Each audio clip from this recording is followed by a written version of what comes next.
যখন আপনি দুনিয়াতে চলার পথে দেখেন আপনার পাশে কেউ নাই, কাছে কেউ নাই, তখন আপনার মন বলে আমি তো সবার বিপদে থাকি, আমার বিপদে নেই কেন?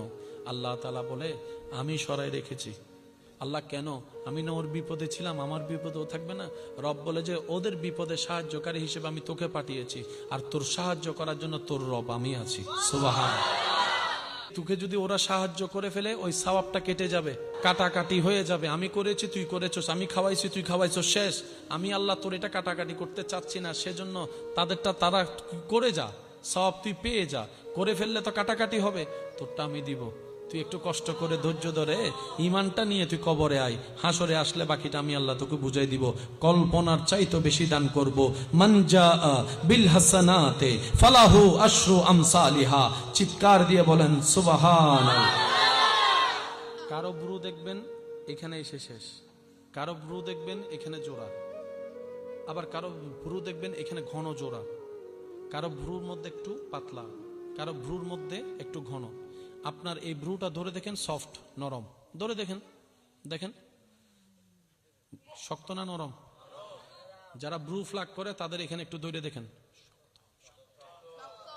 কিরে নরম জায়গা শক্ত হলো কেন? রব বলে যে হাত লাগালি কেন, হাত লাগালি কেন?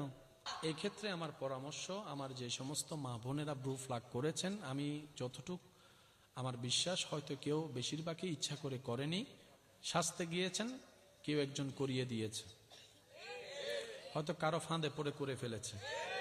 যদি এমন কেউ থাকেন আমার আওয়াজ শুনছেন, আমি বলবো আপনি প্রথমে আল্লাহর কাছে তওবা করেন।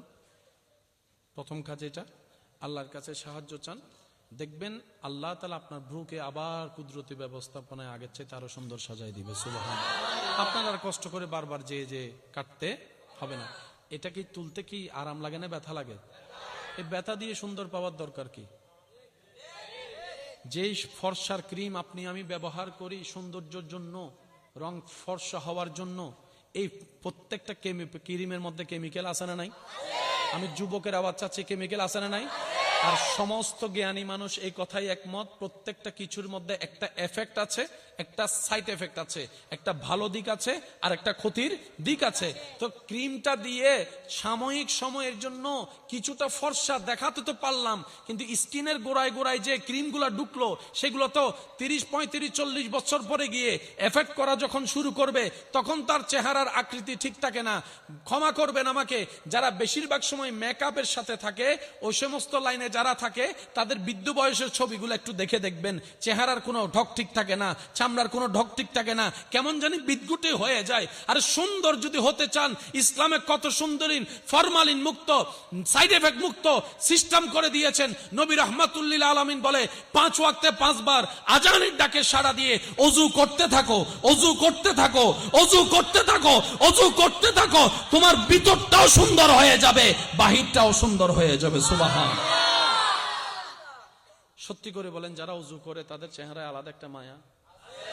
আপনাদের এলাকায় কিছু মুরব্বী দেখবেন, চেহারা দেখলে কেমন যেন অন্তর থেকে মায়া লাগে, ভালোবাসা লাগে, শ্রদ্ধা লাগে। তো নাতি গিয়ে দাদারে জিজ্ঞেস করে, দাদা তোমার চেহারা দেখতে তো মায়া লাগে, ক্রিম হন্য মাখো দে। দাদাই বলে আমি তো ক্রিম মাখি না রে, বুড়া মানুষ কি আর ক্রিম মাখবো? কিন্তু চেহারায় এই নূরটা তখন থেকে এসেছে যখন থেকে নবীর প্রেমটা অন্তরে নিয়ে রবের দরবারে নামাজের সিজদা দেওয়া শুরু করেছি দিনে রাতে। সুবহানাল্লাহ। এটা আল্লাহ প্রদত্ত, যেটা স্থায়ী। আর 40-50 হাজার যদি মেকআপও করেন, সেটা 3 ঘন্টা 4 ঘন্টা 5 ঘন্টা গরম হাল হইতে 1 ঘন্টা অনুটিকে। আমি কি বুঝাতে পারছি কথা? ইসলামে সবকিছুই আছে, আমরা অভাগা দুর্ভাগা, আমরা বেকুব গাদা নেওয়ার মতো নিতে জানি নাই।